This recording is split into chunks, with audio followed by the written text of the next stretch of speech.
And so now we are back with I guess this is episode 7, chapter 7.2, where the chapter's name is The Seven Needles. We've gotten 3 in the previous chapter of our episodes, and, so I guess we got to see how many more we get in this chapter.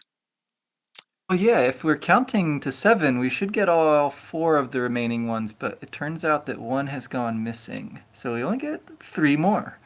So it turns out that our last stopping point was a good one. It was kind of accidental, but that turned out to be okay. Oh, and Happy Mother's Day. Ah, Happy Mother's Day, get it? Get yes, it? I do get it. Happy, yes, yes, that's a good one. And it's great. We were just saying this part of the game actually does pick up a little bit, and it's a little bit more enjoyable. And satisfying than some of the stuff that has been dropped on us in the recent recordings. So that's kind of fun. So yeah, so we left off after uh, the snowy mountain. Is that right? I think Just Snowcap Mountain maybe is the uh, technical name. Um, yeah, we ride the box off of the top of the mountain. It's like a fridge or a yes, freezer. Um, and whoop, we land in the graveyard, I think. yes. Sorry, this is a little bit of a while ago for me now. Um, and somehow we go to a volcano, and I don't remember how we get from the freezer to the volcano. You Yeah. wanna fill So, in? yeah, sure. So, we find a note from with a bow on it, and it is from a Mr. Saturn, Oh, um, of course, that's who right. I forget exactly what he says, but he says, you need to come here. Um, and so the tombstone that Facade came in previously in that underground pathway opens up, and so you start going down there. Um, Mm. and then you find another bottle, and there's like a coffee table there that you can ride like a horse, Right. and it takes Oh, you that's awesome. basically to where the dump was originally, where we fought the I forget the enemy's name, but the one boss when we were looking for the egg, um, Hmm. in Hmm. the dump. So anyway, um, so yeah, we're being lured there by some Mr. Saturns. Now, I did not know that you could ride the table. Oh, what? You walked right by the table? I just thought it was decoration. Why would I think that you can ride a table? No, no, I guess that makes sense. I just mean you didn't check the table and then get prompted to ride it really fast. So that means you just kind of slogged through a lot of extra stuff. That's a bummer. I wouldn't say I slogged. I was able to just like you can just dash through, and luckily in this game you could just knock enemies over. So it's not like you have to That's fight true. them. So it was a little bit That's true. slower. I found a couple more mouses. I didn't find all 7. Um, Hmm. Hmm. did I get? Yeah, I think I ended up getting Leo's sweater, or the Leo sweater or whatever. Yeah. So I did do a little bit of cleaning up there. I was a bit dismayed that I somehow missed that mode of transportation too. Let's just say that I was willing to explore a little bit more and try to savor the experience. Well, that's very much in line with the whole point, I think. Yeah, I guess the writing the table is kind of confusing now that you point that out. I don't know what the point of that is, and I don't know how it connects to Mr. Saturn, who clearly has written the letter, right? It's the classic font. It probably even says Boing in the letter. I don't remember now. Um, yeah, what do you make of the horse coffee table thing? What's that about? I don't know. It doesn't make sense. Um, Okay, I don't think that in Saturn Valley. It's not like we encounter any other coffee tables that you can ride. It's not like they have a stable of coffee table horses that you can go anywhere. I think it's just a quirky, weird Mr. yeah, Saturn thing. I mean, a lot of it doesn't make sense what they do, right? At a certain point, um, you go there and they have balloons tied around their noses and they're just laying down. So maybe it symbolizes or is supposed to just kind of show the whimsical nature of Mr. Saturn's. But beyond that, I can't think of any other. It's just a weird thing. What about you? No, that totally. I ask because I have no clue, and I kind of I'm amazed. Like I never really thought about it until you said something. Um, it seems like the Mr. Saturns are even weirder in this game than in the original, and I found it kind of. So we mentioned Dr. Ando Nuts comes in, and he's like the first really direct thing. Um, we do have, uh, like puns and all the general feel of the game is pretty similar. But I think the Mr. Saturns are almost trying too hard to like recapture some of the Earthbound feel and bring it up to date for this game. Um, they're fun and whimsical and endearing as all get out, but that coffee table, yeah, that might be just like a little too much. Like there's no reason we couldn't just ride the pork bean again, or like you said, just dash through these tunnels. So yeah, maybe it's just a little bit of an overreach here. I don't mind it. I guess it's just super surreal. Well, Um, yeah. when you say, that the Mr. Saturns have maybe been exaggerated or caricatures of themselves in Earthbound, do you mean just respect with the table or the characters themselves when you actually get there and you're talking to them? Um, That that's what I mean. Yeah, the inclusion of Saturn Valley here seems a little forced. hmm. Uh, and it does seem like they're going out of their way to be Mr. Saturnish in some of the interactions that you have with them. Um, and it's like a kind of fan service that makes me feel self-conscious, and I don't really like it as much as I probably am supposed to. Although it's hard to tell with this game um, what exactly the intention there is. Uh, but anyways, I mean, we're rescuing them, which also feels appropriate somehow because like we rescued them from Belch's factory before and from Stonehenge and everything. Um, but it's like it's more immediate because the pig masks like drop right in and they've sort of taken over the town and um, we're fighting them like they're in Saturn Valley. Yeah, that just felt odd. Um, Yeah, and yeah, those battles were tough also. I pretty yeah, pretty no, they were. I couldn't help but think of or see the parallels of Dragon Ball Z on Planet Namek, where you have uh, Frieza's men going around to these like little villages of these like very innocent people asking for one of seven secret hidden kind of items, and trying to like terrorize the town into telling them. This right. obviously did not end in the same kind of gory way as many of the victims of Frieza's army did. But yeah, you get there. There's pig masks walking around. You go into the buildings. Um, there's they're called Fright Boxes, and I guess they're Yes. trying to instill fear into the Mr. Saturns, and they're just kind of cowering in fear. And then when you actually fight the Fright Boxes, they don't actually physically attack. Right. They Right. And just none of their actions have any consequence either. They're just like a sink to siphon off your attacks from other enemies in the battle. Uh, Yeah, I mean, I don't know about you, but they never did anything to me. There was no status effects.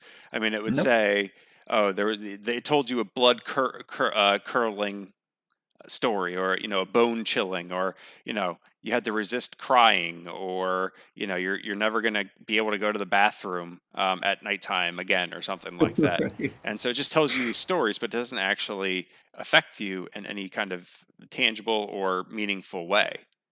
Um, This is one of the things. Did you happen to watch that video about Mother 3 at Space World in 99? I did not.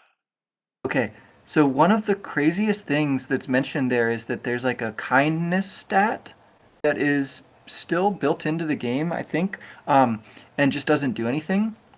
Uh, and there's this idea that at some point in the development, maybe even for a long time, the intention was to allow Lucas to befriend enemies and call them into battle in some fashion, and that kindness stack is like a relic of that. Hmm. And so there's this way that this game was supposed to have like a much richer battle system. I want to say, um, where things like telling a story or other kinds of actions would have had actual consequences. And so I wonder if this is like some way for them to include that and really ham it up, but obviously in ways that don't actually impact the battle at all. Right. So it's kind of funny, and I think they're also just like a version of the happy box, right? It's like the fright box and the happy box, um, both of which our characters are like immune to, but which are definitely, for the purposes of the story in the game, like very powerful artifacts changing the world. So I don't know. Yeah, I mean, I couldn't help but think of, well, Mr. Saturns are supposed to symbolize like pure innocence and that kind of stuff, and just the Yeah. way that the pig masks were trying to control them through fear. I couldn't help but think of governments and mainstream and media today, um, using fear as a Yeah. method of controlling people, and it probably Totally. does affect the innocent the most. So it's interesting that they had this kind of, like you said, there's the happy box that they used on the regular people. Um, but then when they go to the most innocent, they had to control them by fear, or at least that was the method that they decided to employ. Um, Mm-hmm. so I think that was kind of interesting. I also appreciated that some of the pig masks were difficult, but the fright boxes themselves were pretty easy. So I did appreciate once you got rid of the pig masks that the battle was basically over. Yeah. Um, so that was nice. Yeah, and they're these pigmasks. They're terrible. I mean, they're like tickling the Mister Saturns. They have them tied up in like uh, the head Mister Saturn's house has like Hmm. this totem pole. And the rope snake is there too. The rope Yes. snake is okay. And and that strange looking guy is there too. What's his name? Uh, Duster. Yeah, Duster's there too. Um, Uh, he why are you taking shots at he Duster's looks? sorry, I'm just trying to get into the spirit of things here. My name is Wes, after all. Fair Um, enough. Well, then you eh, should be disparaging him and his ability, and just calling him stupid and dumb the whole time. well, Uh, I think I also read that you can break sequence and get him in your party early. I want to say. Um, I know you went to the ocean floor early. I think it might be possible to get here early as well and get him back in your party sooner. But, anyways, he's the final piece of our chosen four for this adventure. Um, it's good to have him back. yeah. Uh, yeah. Unfortunately, we do not get the rope snake. He does not join our party. No, I know. Um, but anyhow, this was probably the toughest part of the game so far. Going on from here um, into the volcano, But it's before we get to that, terrible. I just wanted to. uh, Oh yeah, Saturn Valley. I mean, it was supposed to look like the one from Earthbound, right? I guess. Like it looked to me like nearly identical. Yeah, I didn't actually compare the maps, but from my memory, if I was to draw it from memory, it would have looked something like what was in this game. So going back, we had Dr. Andonuts, and it's like, oh, okay, well, a scientist in a different lab, in an area that we haven't seen. Fair enough. He was a great scientist, so I can understand why he would be in another lab. Um, yeah, so so there's that connection, but this is the first time that we've like seen something. It's like, wow, this is basically the same Saturn Valley from Earthbound, right? So geographically, I guess this is kind of the first real tie-in, I think. Um, sure. which again, I don't know if it's just pandering or if there's more significance um, to the fact that Saturn. It's to me, it seems like these are the same Mister Saturn from the first game, and it's not like, oh, there's just Mister Saturn all over the place. Right. Right. What that would mean is that we either are way before in terms of time, or way after the events of the first game. Yeah. Um, yeah, for all this surrounding areas to have changed so much, Yes. uh, But which is interesting to think about. Yeah. yeah, I just wanted to point that out, that that was kind of weird, before we get to the volcano, because yeah, this it was grueling. Yeah. So we climb up a ladder made of Mr. Saturn's, which is pretty cool. Hmm. Um, and they each have something funny to say, of course. Uh, there's the hot spring, of course. Um, and that's something that uh, is like widespread throughout this world, but which is pretty unique to the Saturn Valley of Earthbound within that world. And it's pink Um, too. yeah, it's beautiful, it's wonderful. Um, and we meet. Is this one Phrygia? One of the Fry, yeah, Phrygia or something like that. okay, yeah. So one more Magypsy. Um, there's some encouraging words that we need Hmm. in order to move the rocks out of the way.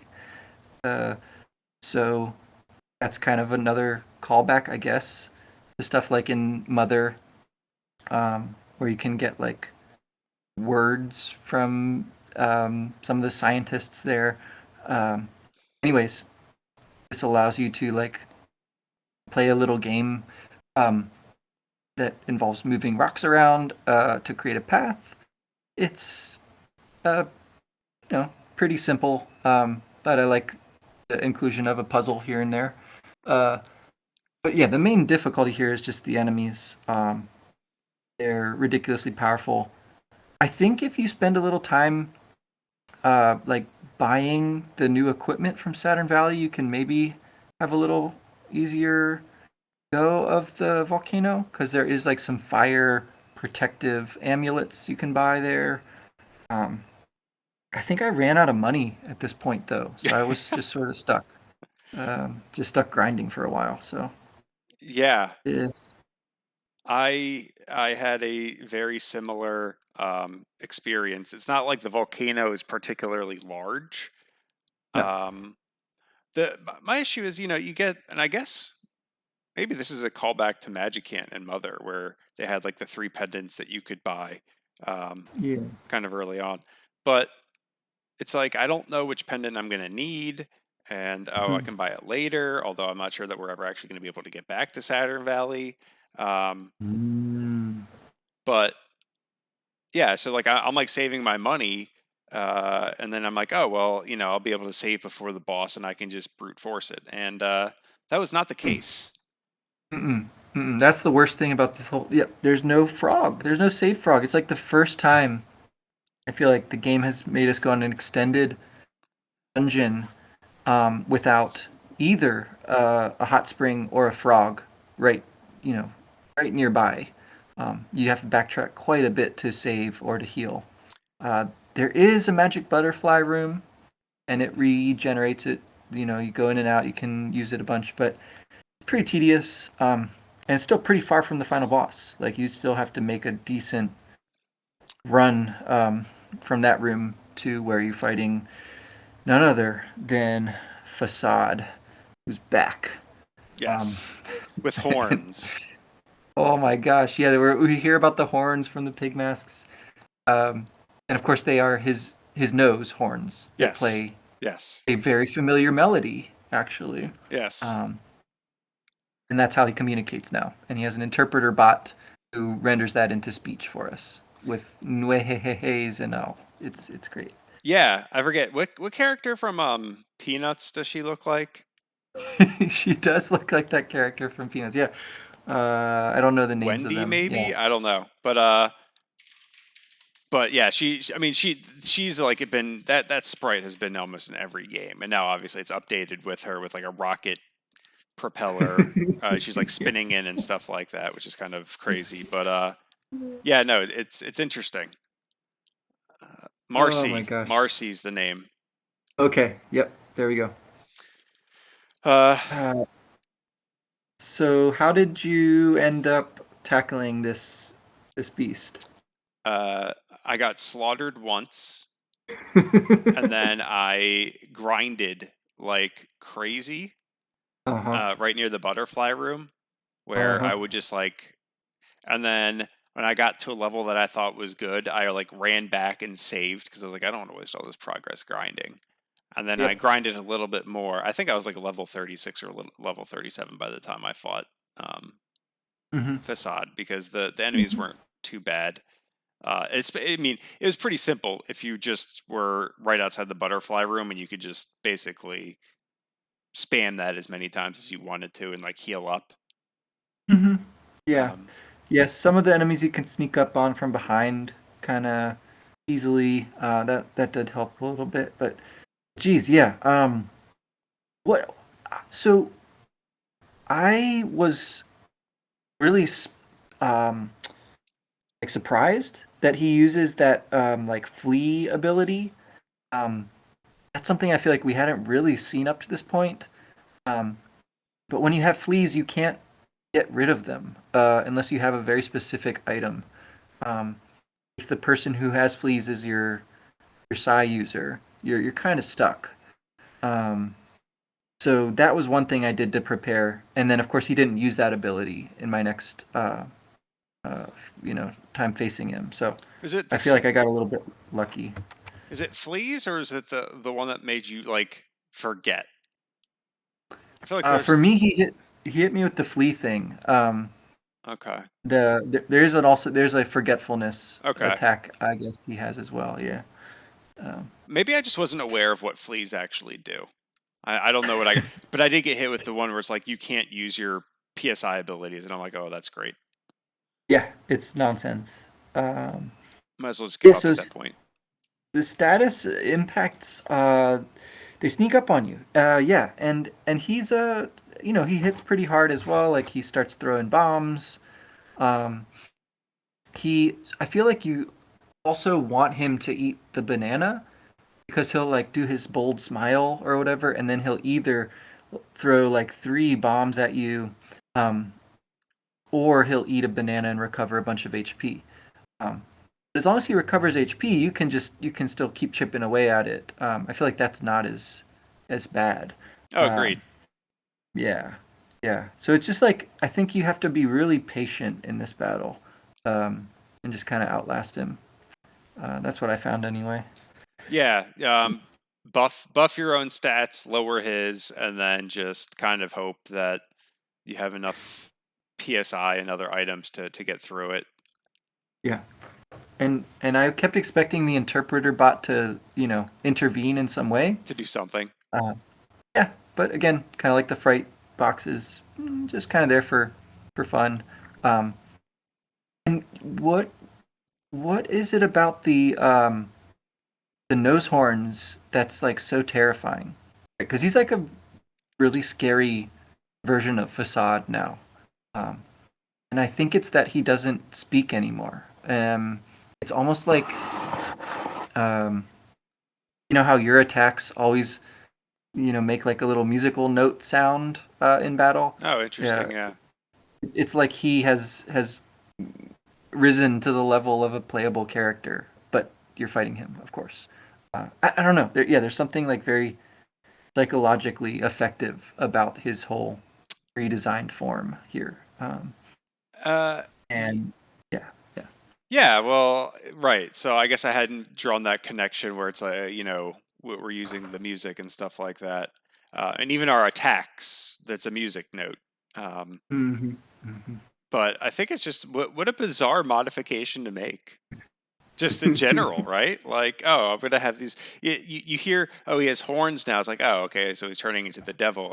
Nope, he's turned into like a walrus or like a woolly mammoth or something like that. With these giant tusks that are just protruding out his nose. And I'm just gonna give up my ability to speak Yeah. because now I can just trumpet stuff out of my nose, which just very like it's just so bizarre. But because I don't even think any of his attacks, if it was like, oh, he trumpets something out of his nose and it affected you, that would make more sense. Like if he attacked or did something with it. Um, Yeah.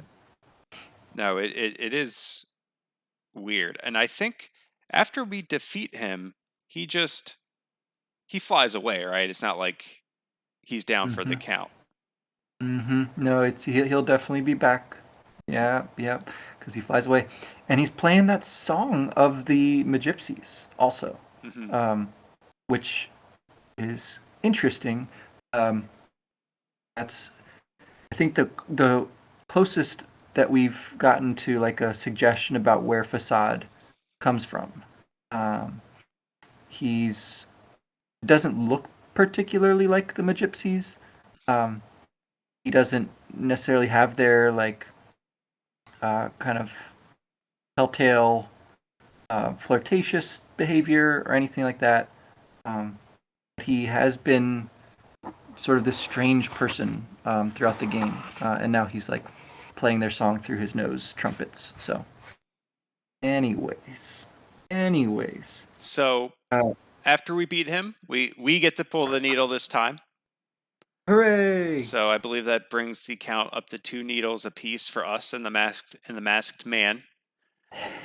We get some exposition that says there's 2 left. You had to go to Taintain Island, and then the Magypsy before they disappear basically says, "Oh yeah, there's a needle in the dragon's head, but I don't know where that Mm. is.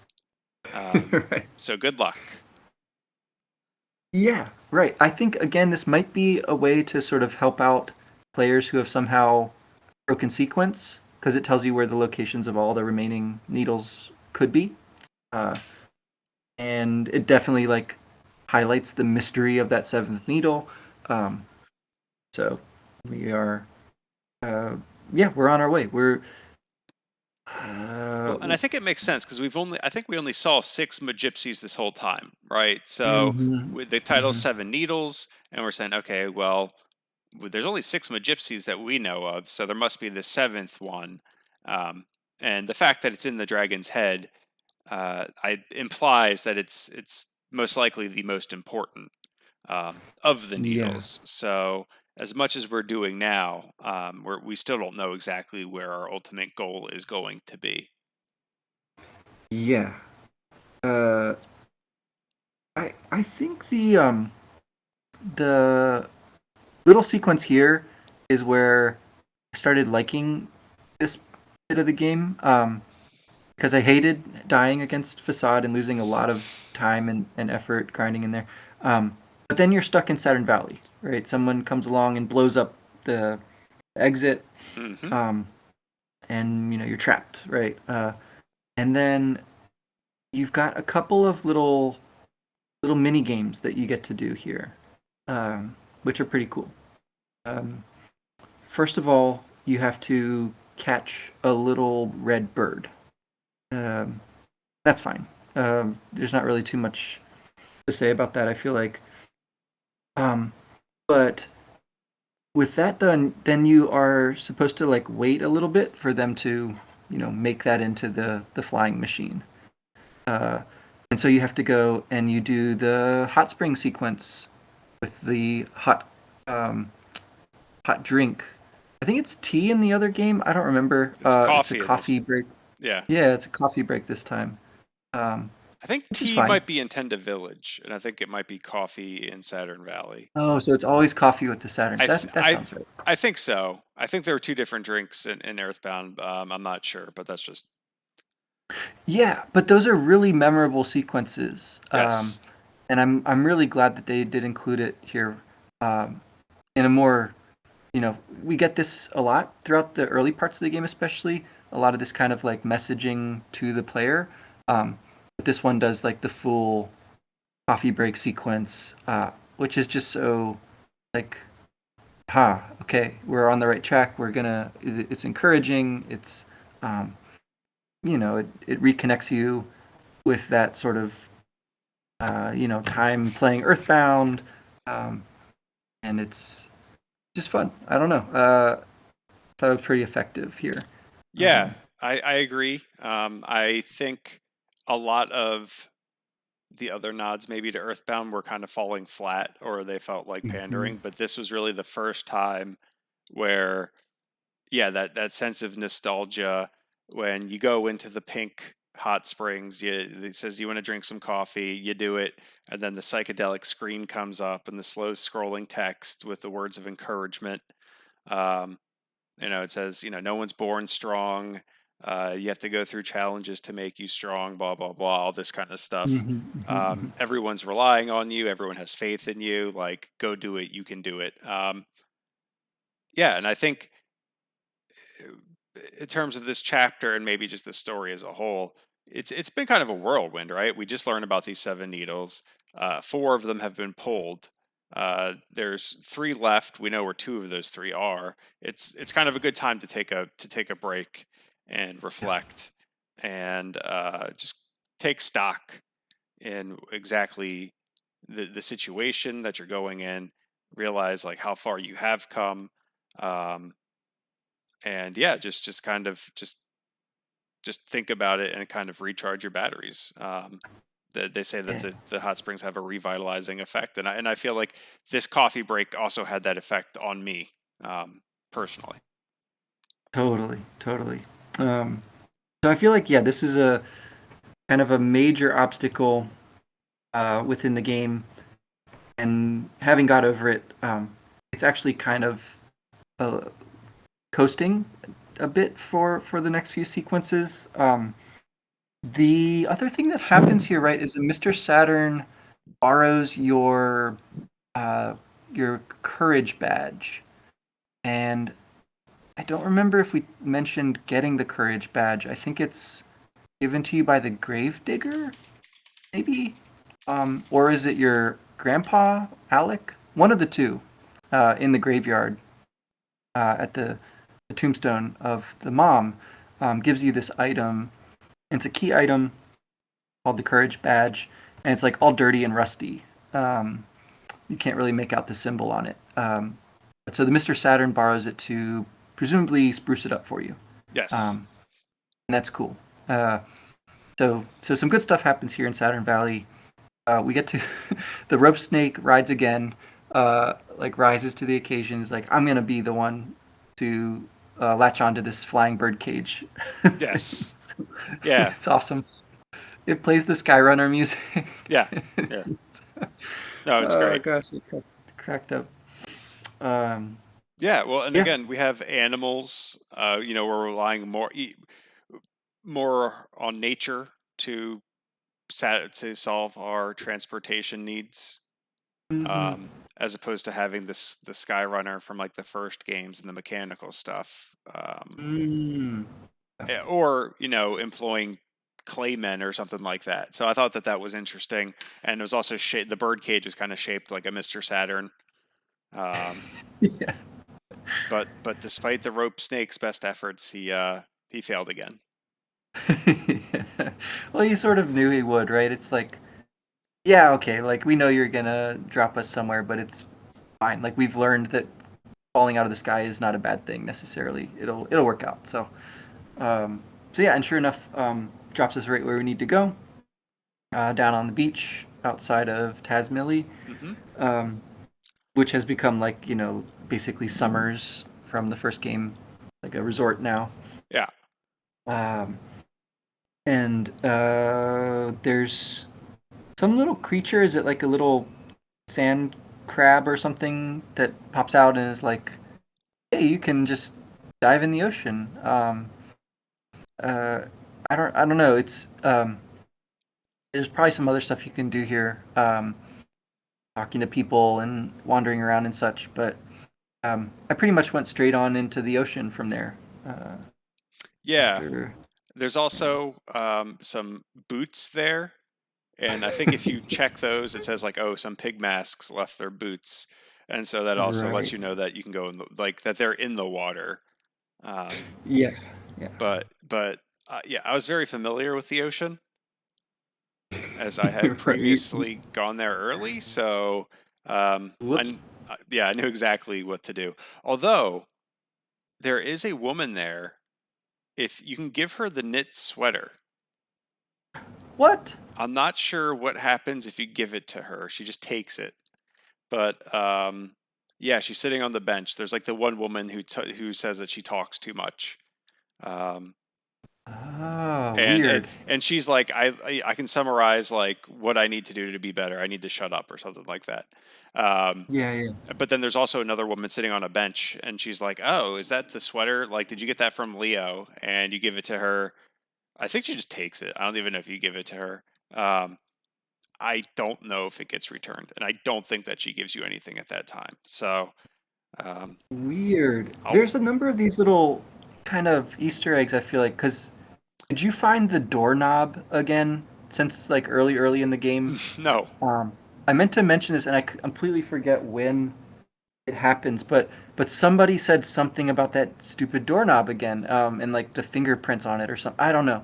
Um, so there's like a few of these items that seem to be like following you around the game. So we'll see if Leo's sweater pops back up. But anyway, so under the water is another really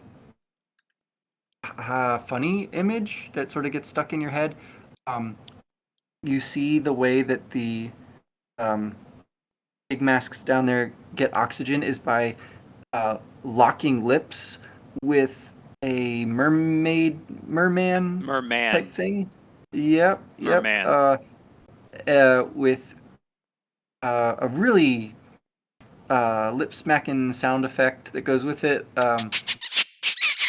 It smooches the heck out of them, yeah, and and they feel like a little awkward about this, but hey, that's their Yes, their their oxygen machine. their cheeks are they're blushing afterwards. Yeah, yeah. Uh, Uh, except for Duster, yeah. he's totally fine with it. I and I, Um, I I don't think Boney can blush, or does he? oh, I Bonnie forget. can blush. Oh, he can. Oh, excuse me. Oh I'm yeah, sorry. I did not realize that Boney could blush. Okay, well, good to know. I'm glad that you're like the expert and had that ready in your I'm pocket. pretty Like, sure. I'm pretty sure that he also feels shame. But Duster, for whatever reason, maybe from hanging out with the rock band for so long, right? Just totally not affected by it. Uh, so, anyways, you have to basically like float along from oxygen machine to oxygen machine down there, yeah, um, battling the Navy squeals, yes, which is pretty cool, and other denizens of the ocean floor. I really like this little mini dungeon. Thought it was pretty fun.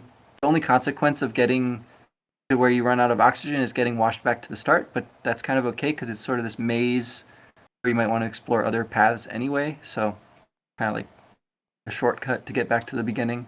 yeah. Um, The yeah, enemies weren't too difficult. yeah, It was a pretty chill uh, fight, I guess. I don't really know how yeah. else to put it. It was just yeah, exactly. It seemed pretty inconsequential by the time you got there to run out of oxygen. Although one of the oxygen machines was broken. Mm-hmm. Like how? Oh, I don't even want to think about it. Just out of order. Yeah, I guess so. Maybe he had a cold or something. I don't know. Oh God. So I really like that there's the little rock lobsters, Hmm. um, which apparently are sort of like bullies of the other fish and sea creatures. Um, and you can find the shell of a little guy that had been stolen, like a hermit crab shell. Uh, and if you bring it back to him, he like pays you some money for it. That's what happened for me anyway. Um, there's other like hidden items down there. There's like I feel like one of them is the awesome crown. Hmm. Uh, this is a pretty cool like piece of headgear for one of your characters. I But must ultimately, missed that one. Bummer. oh my gosh, I think it's done. Anyway, ultimately we wrap up fighting Master Eddie at the end of the dungeon. Uh, Yeah. he looks a lot like some of the bosses from Earthbound, also. Um, Yeah. Which were the ones from what's it called? from Pink Cloud, I want to say. Yeah. The pink cloud boss. I forget. Like that was the one that had like two bosses, right? That were like Mm-hmm. intertwined. Mm-hmm. Mm-hmm. Mm-hmm. And this looks like just like one of them. Yeah, he's kind of on his own. Um, Again, not super difficult. I feel like by the time you Oh, get here. okay. If you say so. Well, yeah, I don't know. Yeah. Anyways, he uh, definitely has like a hidden weapon though, because he does a final attack that's just like absurdly powerful. Yep. Um, KOs all your characters and washes all your items away. Yes. So, uh, it's interesting. I forget what it's called, and I meant to look this up. But what was the name of the island in Breath of the Wild where yeah, yeah. you get there and it's like you lose all of your items and you have to kind of go and explore itemless. That's what this kind of reminded me of. And for whatever reason, I thought that it's Tane Island, right? Uh, Is it the same in Breath of the Wild? No, I don't think so. What is that No. called? The itemless island in BOTW. Event Tide. Okay, so no, not even close. Um, but yeah, I was like thinking of that. I was like, oh, that's kind of like an interesting um, coincidence, I guess. It is. It's definitely a thing. It really adds a nice bit of variety, at this point in the game to have to go without items. Although you get to keep all your equipment, which is good. Um, uh, and it sets up a pretty cool, like, um, requirement almost that you eat the mysterious mushrooms find on this island, Yeah. um, which, of course, causes some wild hallucinations. And this is like the moon side bit of this game, basically. Um, Everything gets really weird and trippy, and and more so, right? Because like everyone you meet is a character that has some kind of scary slash a hurtful thing to say to one of your party members. Um, Yes. and so it sort of does a lot of character development, does a lot of changing up the sort of feel of the game, but also just like what you can literally do in battle is much more limited, and you have to be a little more strategic, I guess. Um, it's interesting. I like this bit. Yeah, you Um, encounter. I was listing some of the people. Flint, who we haven't seen since what, chapter 2 or 3? When's the last right. time we saw Flint? Wes, we see him a little bit. I think he, like, at one point he asks to join your party, and of course I said hmm no, and he's like, hmm "Duster, you're a loser anyway," and then you end up fighting him. Um, Klaus, of course, and then I saw Alec. I wasn't sure if you can fight him. I think I just ran by him. Yeah, I think you can. I think anything you can see here, you can fight. Uh, Okay, and they all start as like the scary smile or whatever, right? Which is legitimately really scary. But then they'll turn back into like one of the different chimera type enemies partway through the battle. right. Yeah, So you the can see like who's who. orangutan elephant thing. Mm-hmm. I forget what you had, like that dragonfly thing, and then I forget what the other one was. Mm-hmm. Yeah, I mean they're all sort of like jungle-ish enemies.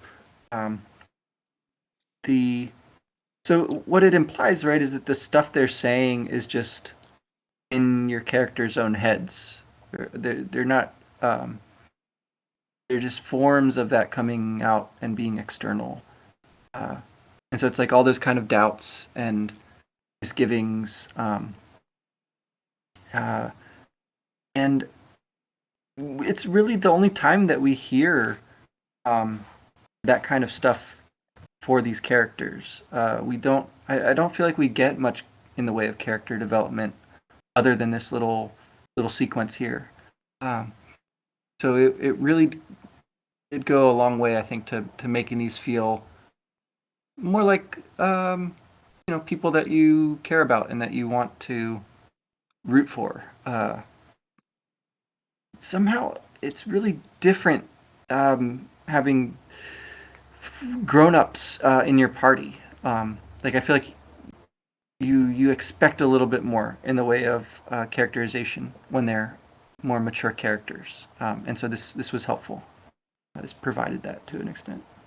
Yeah, no, I agree with that. One funny thing was you end up going into another hot spring. You find it in the middle of the jungle. Uh, and there oddly enough, there's like a mirror there that you go and you look into, and you can't really get Hmm. past it. So you go into the hot spring. Boney wants no part of it. Um, Hmm. and you get revitalized and you continue up, and eventually you get to the next Magypsy, where it becomes extremely evident that you are tripping balls at this point, because the Magypsy looks like a traditionally beautiful woman, and unlike any other Right. Magypsy that we've seen. So even the Magypsy, I don't know what their pronouns, is like, oh, you're tripping. Let me fix that, and like bonks you on the head uh, Right. to cure you of that. And then you find out that she has a giant um, octo taxi Hmm. guy there who picked up all of your items that you lost, so you can get all your items from there. Um, and I forget what else she tells you, or he or she tells you. Mm. I don't think it's really anything except for my time has come. You need to go and fight the barrier trio, basically, at the Oh my next gosh. needle.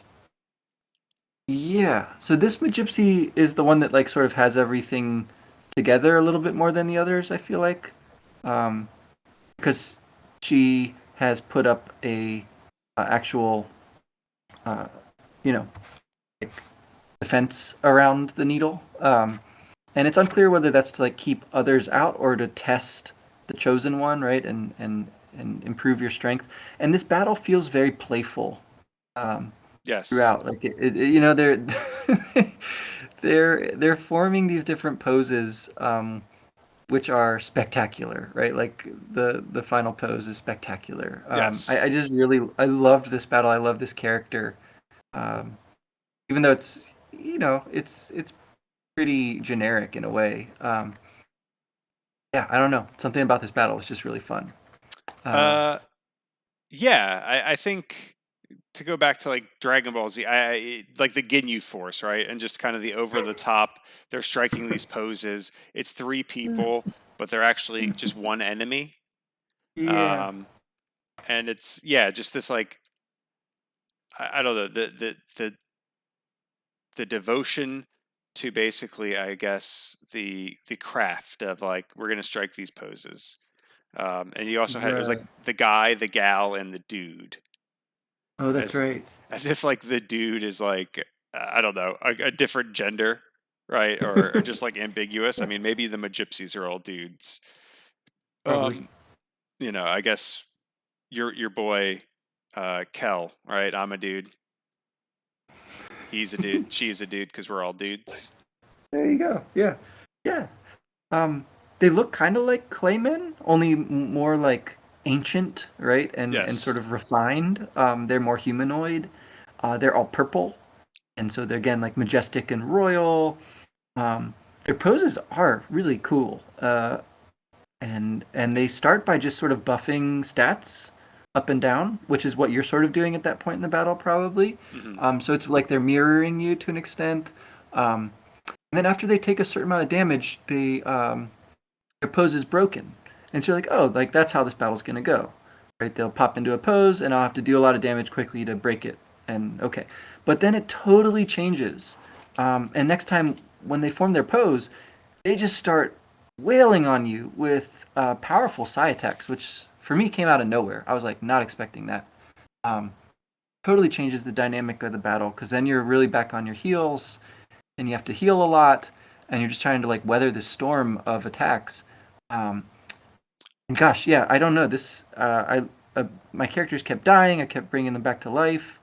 Um, and then I just like gradually chipped away enough HP off of the barrier trio to where they start doing their like final attacks.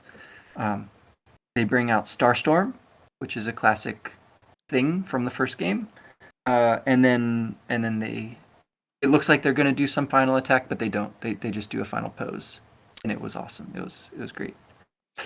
Yeah, the interesting thing is depending on who calls the pose to be struck, um, it makes them vulnerable to only one type of elemental damage. Um, Ooh. so I don't know. I don't know exactly who it is, but for instance, if Barrier Dude called out the pose, then they would only be vulnerable to ice. Oh, If interesting. if Barrier Gal did it, then they would only be vulnerable to fire. And then if the other one did it, they would be vulnerable to thunder. You know, there's something like that. It's not the correct ones, but that's just like illustrative. Um, Cool. but yeah, so it's a so it was a cool battle. I think I died the first time, if I'm going to be honest. Hmm. But yeah, it was cool. I appreciated the fact. Yeah, I don't know, like the whole it's three, right? You know, whenever I see three in a Nintendo game, I'm like, oh, the Triforce, you know, that kind of stuff. Hmm. Protecting this thing, they were already in kind of a triangle type stance before when you get up there. One thing Oh, yeah. It's totally the goddess statues of Zelda and or Final Fantasy VI, and yeah, just like yeah, the rule of three is powerful in these games. yeah, no, so it was a cool battle. You defeat them eventually, like you said. They strike one last pose with their last a bit of energy before they perish forever. Um, and just as you're about to pull the needle, who shows up but your boy, the masked guy? Um, Ah, a bunch of the pig masks. The ships fly in. They float. They set up six of them come out and they set up the red carpet so that the masked man can approach. Um, right. and he whips out his lightning saber Oh my and gosh, so cool. yes, and basically just dispatches of your team uh, easily. And he pulls out the needle, and then he just bounces. He's like, "All right, see you guys, peace." Right. Uh, Uh, and that's when it's I've is it Mixie? Which one is the Magypsy in this one? that sounds right. Yeah, Mixolydia, and then the last one's Ionia. Yeah, yep. Mixie. Yeah, so she comes up after after the needle's pulled and is like, "Oh, I'm disappointed, but to be honest, this is fate, so whatever. Um, I'm Right. good with this. You need to go find your boy Maps, and he'll tell you where the last Magypsy is, Ionia." Um, and then she also comments on the fact that um, the whoever pulls the needle imbues kind of the light or darkness into the dragon. And after the masked man pulls the needle, it's just, huh, that's weird. I don't feel anything. Mm-hmm. Mm-hmm. So, Yeah, I think they've mentioned this a couple times. It's like I should feel something, but I feel nothing from the energy of the masked man. Yeah, what do you think that means? I think that given the fact that we already know that this the pig masks in that army um, engage in some very despicable medical practices, the chimeras and stuff like that. Oh yes. Oh yes. I think Klaus is probably not Klaus anymore. Right. Right. He's gone. Reconstructed in a way. Yeah, he's gonna be on Darth Vader, right? Right. He's just a cyborg or something. He's just That a that seems vessel. to be the implication. Yeah, yeah, and that's chilling, right? It's really sad. Yeah, because this whole time, um, you're at least the way that I was playing it, right? The whole time it's like, oh well, Klaus has his own reasons. Like we saw at the beginning of the game, he's the more outgoing person. He would do anything to get his um, mother back, and so he was a person, right? He was a human, um, Hmm. and even though his methods might be weird and twisted, uh, there might have been like a deep seed in his like, oh well, what his motivations might actually be decent. Sure. Um, but I think the more that we're playing this, it's turning out. No, I think he's just being used because of his powers to PK love, which, Yep. if we recall correctly, the Magypsy previously, when we first got the power of PK love, uh, he had already given it to. It was implied that he had implied or confirmed that he had already given it to Klaus when Klaus was going up to find his mother Yeah. at the pass. So, and then we saw Klaus kind of sitting there with his, he had lost his shoes. Um, so yeah, I'm thinking he might have died then, and Hmm. he was just revitalized just because of his power for PK love. That seems right. Yeah, and it casts a lot of the game into a different light. Thinking about it that way, right? It's like um, we thought this was going to be a story about reuniting with Klaus at some point, and it just like doesn't happen and doesn't happen and doesn't happen, and then at this point, it's like maybe Klaus is no longer there at all, right? The masked man is so clearly Klaus, but then the twist is that he's not, right? There's a couple really good twists here towards the end of the game that are pretty cool. Between Facade coming back and then now the masked man, right, having no particular um, vibe to him, right, that should be there. Yeah, and again, it's like this idea of fate that the Magypsies tend to harp on. It's being represented for us in some different ways here, like how we should accept fate, um, and on the other hand, right, like how we have to keep going and play our part within this world. Um, like it really matters that we pull the needles, but then whatever happens, happens. Right? It's like both those things are true somehow. Right. So, and we get our shot at the masked man. Okay, so this next bit, you make your way back down the windy mountain. Uh, back, you get to ride Ocho, the taxi octopus, back across the ocean. That's lovely. Oh, and you can swing by the hot spring, which turns out to be a garbage like Yes. pool. Yes. Yes. Yes. And the real one was hidden the whole time. Right behind the mirror door. Yeah, is Right. the actual hot spring. Right. That was hilarious. I loved that. Yeah, I got a kick out of that. Anyways, so you're back, and by the time you get back to the beach, um, Bronson is like very tan. He like can't move Yeah. anymore. Yeah. No, I uh, loved that. and the one pig that's laying there is like very cooked by the sun and still Yes. dreaming of Oscar Mayer and wondering what that means. Yes. Um, but everyone else has pretty much left, and the music is like very melancholy. The town is pretty much deserted. Uh, Even the mayor is planning to leave, and he's like, "Oh, you overheard me saying those things. Whoops." Um, yeah, it's Right. it's it's a really interesting. Like in Earthbound, you go back to your hometown from time to time, and towards the very end of the game, you go back and it's dark and empty and overrun with aliens, and it's kind of weirdly like that. It's a similar thing here, where again they don't exactly do that again, but they do something that gets that same kind of creepy, sad feeling across by having everyone move on to the big city. Um, so yeah, so I don't know. Did you explore much at this point, or did you just kind of hustle along to There's the not mountains? there's not much to explore. Yeah, You go. Most of the doors are locked. Uh, yeah, the hotel. The guy is basically a squatter. He says the guy at the front desk. It's one of the punker punk looking dudes with like the Uh-huh. mohawk and the Yeah. glasses, and he's like, "Yeah, I woke up and everyone was gone, so this is my hotel now." I was like, "Okay." Um, I forget. I went back to your house, our house, or I guess Lucas's house, and I forget. You talked to the sheep, and they're all smiling, but I forget what they were smiling about. Um, so All the yeah. sheep.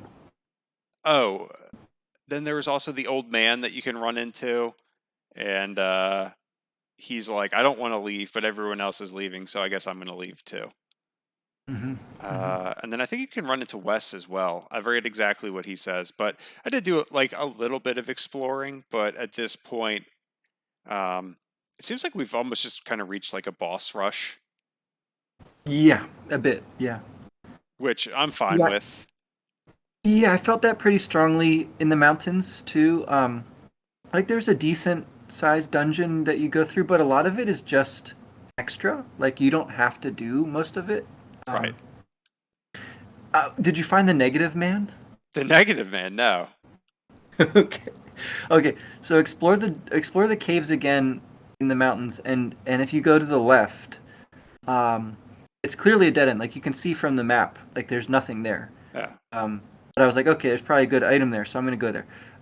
And what you find is this. It's almost like one of the barrier trio type guys, but he's alone and he's yellow and he's like on his hands and knees throughout the Oh, fight. I've seen this. I Yeah. mean, I've seen like pictures of him. Okay. Yeah, and he's called the Negative Man, and he's very much like that character from Mother, right? Who's alone in the cave. The Forgotten Man. The Forgotten Man. Exactly. Yes, I forgot what to call him. And all the Negative Man does is say stuff like, "Oh, like I can never win. Like, oh, this is so unfair. You're so much stronger than me." Um, he can deal like one damage, and you just like all your attacks do tons of damage on him, uh, and you get like 3 experience from the fight, and that's it. That's this whole thing. Um,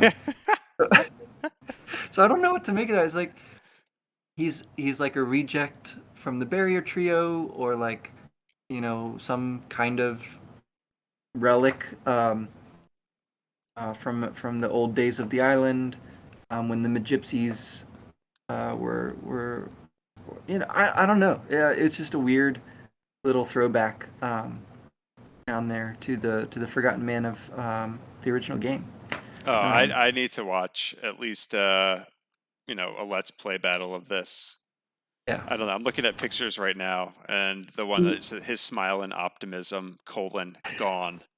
Uh, Yeah, it's really funny and really sad. And again, I feel like there was probably some sort of a mercy system built into this game at some point, and this guy would have been like a challenge because he's so easy to kill. Like you have to find a way not to kill him for long enough to like allow the kindness thing to happen. I don't know. Anyway, uh, just a weird thing that's there to discover.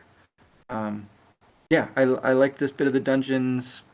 Enemies here are a little bit high HP wise, but otherwise like not too difficult. You have tons of experience, so you gain a lot of levels here. Um, I also learned a bunch of Psy, so I spent a lot of time walking because when you're about to learn a new Psy technique, you have the fever and you can't run, right. which is fine. Uh, yeah, so some good stuff here. I don't know. There's also this big head enemies, which are pretty funny. Yeah, yeah. Oh my god. Reminded me of that weird MTV show that I mentioned a while ago with the guys with the aliens that like lived in their giant heads. Yep, yep, very much like that. Yeah, the hefty heads. Yes, And then yes. they would use. I just ran away from the battles at this point because I was just like, I don't feel like fighting. I'm over leveled. I feel like, uh, Right. but I was unable to run like the first turn against him, and he like slammed his head against the ground and created basically like an earthquake or some kind of shock that hurt me quite a bit. So I was like, okay, well, I'm definitely Yeah. running next time. So Yeah, they're pretty scary at first. Again, they have a ton of HP. They hit pretty hard. Uh, but yeah, they're susceptible to brain shock, right? Fitting. yeah, Um, that's what happens if you sniff them. You can find out their weakness. Um, yeah, I don't know. So you come to Ionia, who is the final Magypsy here. Um, Well, we missed a part where we get to play as Boney. oh, that's right, with the yummy pickles. How could we forget? Well, because it just seems so out of place. It's completely unnecessary. Yeah, that's true. I liked it though. Oh yeah, Uh, I liked it too. But like looking back, it's just what was the point of this? It's not like it was hard to uh, find anything. Was there a secret that you were supposed to be able to find? there's a decent like Charm. equipment you can Yeah, find. no, The charm, yeah. but like that was shimmering, right? No, yeah, that's true. There So may what? be something hidden, but I don't know. Yeah, yeah. Anyway, so yeah, that was just a very weird part. I was like, oh, I don't think you haven't actually played as Boney yet. So here, take control. Okay. Right, right. I mean, yeah. Aside from that, like cutscene, which we don't really do anything, where he runs through the rain, you know. Yeah. Uh, yep, yep, yeah. And again, it's like a little bit of um humor, I guess. Right? It's like a little comic relief, because things are getting kind of heavy here. Um, so the jar of yummy pickles is like, if you look at the item description, it's like it looks really fragile and like it would roll away really easily. Yeah. Yeah, and sure enough, Right. Right. as you're walking, the tremors make you trip and it disappears. Um, yeah, I'm okay again with this being like a one-off weird little thing. Totally forgettable, but pretty fun. But yeah, so we get to you know, your Ionia, uh, Hmm. and she informs us that we need the waters of time because the Mm. last needle is in Mount Chichu something or other in the temple, and the vines that have encased the outside are frozen in time, and the only way to release them is to water them with the waters of time. Yes.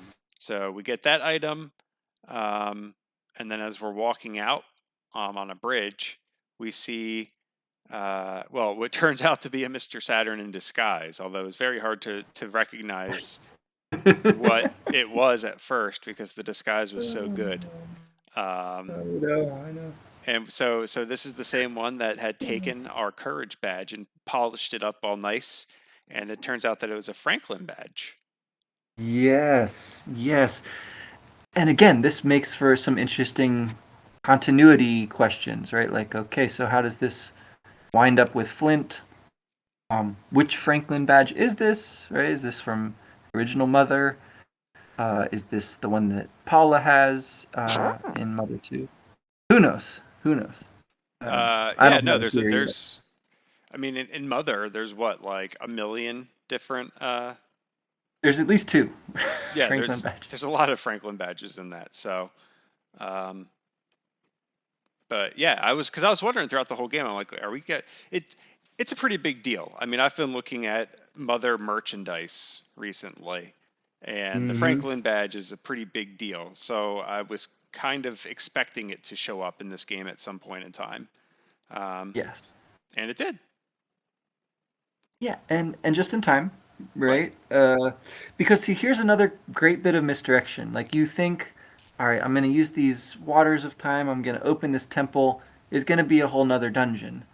But no, you fight the boss outside the temple. And this fight took me completely by surprise. I was like, I was not expecting I have to do this right now. Um, and so yeah, this one was so fun. Fighting against the masked man. Uh, so first you have to fight like a couple of the pig masks that come in and they kind of soften you up a little bit. Um, but then the masked man himself comes in and his moveset is pretty cool, right? He's got the sword, he's got the electric shock attacks. He's got a ray gun that's like extra powerful. Hmm. And he attacks like two or three times in a row each turn. Uh, and then eventually he'll start doing some interesting stuff. Like he'll kill your shields if you put shields on. He has a shield killer. He of course uses Cyrokin, and he can use up to level Squiggly, just like you. So that one's pretty scary and powerful. Um, The one thing he doesn't do, as far as I saw it, was heal himself. I found that pretty interesting that he doesn't do life up at any point in this battle. Um, Yeah, but I had not thought about that. I also think he does Starstorm. Or did you mention that? I don't remember him doing that. I thought that was the barrier trio. Maybe it was. I don't know. Hold on. Let me Could be wrong. masked Because I know he does the rockin', which is basically the same Lance. thing, right? It's just like heavy damage to all your party.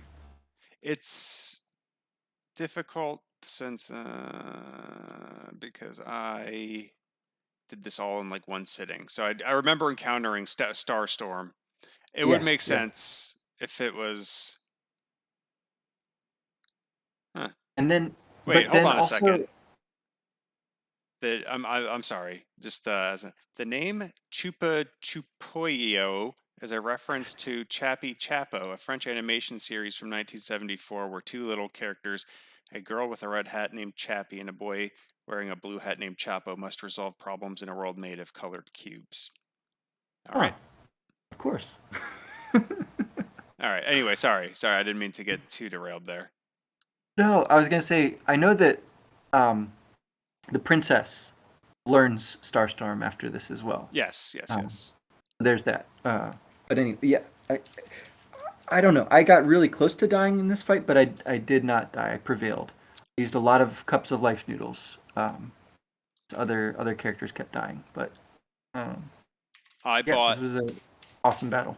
Yeah, I bought a ton because I did die the first time because I was just like the one thing I find in this game is a lot of these boss battles just like happen, right? Like I wasn't necessarily Hmm. prepared. I hadn't Yeah.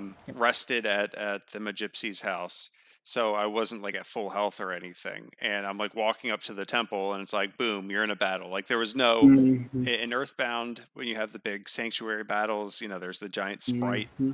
that you have to go and like actually inspect. Um, but here it was just like you walk up there and it's like, oh, the battle just starts. Oh, okay, great. Right. Yeah, yeah.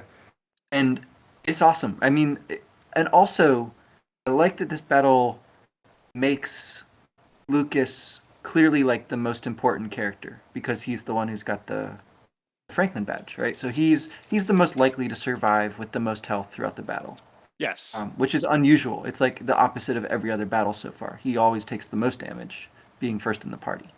Uh, yes, yeah, so he does a lot in this. He's healing, he's raising defense, of course, and dealing lots of damage. And yeah, it's a really cool battle, um, and really unsettling, right? It's like whoa, like we can beat the masked man. Like wow, we must be really strong. We must be really cool. Boy, this doesn't help me at all. see here. Uh, So we do so. We use the waters of time, which do what no bomb or Clayman could do, and open the temple. Um, named for those well-known French comic book characters or whatever. Uh, yeah, and this is the final needle that we know of. We pull it. We do it. yes. So now the score is tied 3-3, Hooray! and Ionia comes in there, and I believe, yeah, okay, I had to do that. So she comes in there after you pull the needle and says, "Look, Lakria, the Yes. final missing Magypsy, is nearing the seventh needle." Uh-huh. Um, and we have to go to this disgusting place, um, which I think everyone knows what that is going to be. Uh, Mm-hmm. and I think as the chapter ends, you start kind of hearing almost like Broadway type music, I want to say. Mm-hmm. Feeling very big city. Yes, Mm-hmm. yes, Mm-hmm. yes. And so as you're exiting the temple, you kind of fade to black, and that's the end of the chapter. Indeed. Yeah. So we know that we have to go to the city with everyone else from town. Um, and yeah, so there's like all those elements from Earthbound that get kind of remixed in different ways here. Um, and I guess there's also some stuff that feels new and different and not like Earthbound. Um, Primarily the Masked Man. Also, to an extent, the Magypsies. Um, and I feel like all of that, like some of that old stuff and some of that new stuff, is just like brought together in a really powerful way in this tail end of chapter 7, which was really kind of like saving the game for me at this point because I was starting to feel like this was quite a slog in this long chapter 7. So I really like this part of the game. Really worth getting through some of that other stuff to get here. I agree 100%. I was already in my head basically trying to like justify why I didn't like this game. Mm-hmm, And it's mm-hmm. like, oh well, I don't like it, and I had come up with a bunch of reasons. Oh well, I didn't play it when I was younger. There wasn't kind of like the whimsy because it's been done before, and there's been other games like it. Um, there wasn't the guide that that we could read and go through. Um, but I do think that the slog that we've had to go through, as you said, uh, this chapter has made it kind of worth it, and I'm actually excited to see kind of like what the end of the game is. Right. Yeah. Right. There's still a lot to be discovered here. Right. Um, and there's obviously a lot of room for fun, different theories about stuff at this point. But we can wait and get remaining bits and pieces of information before trying to have a crack at that. So yeah. Uh, I think, one more chapter. yeah, I was gonna say, I think gonna try to finish the chapter 8. I mean, if it's really that long, maybe we don't, but I'm gonna try to finish it Mhm. so that we can have a finale next weekend. Um, Yeah. yeah, I'm Let's excited though. do it. Like this is the other weeks, it's been like, kind of tough to get myself to sit down and play. But I've Right. already started playing chapter 8, so Oh. not too much, maybe like 30 minutes, but I am in New Pork City, so you do that pretty quickly. But anyway, Ah. I think that'll do it for our conversation this week on chapter. We're closing the books on chapter 7. Boom. Unless you have anything Close. else to add. Oh no. I feel like we've done a good job. On to New Pork City. Yeah. Big New pork. big ham. Ah, I The big like that. sausage. Oh, I like that. That's good. That's good. The big scrapple. Ah, All right. Well, let's go. see you guys in the next chapter. All right.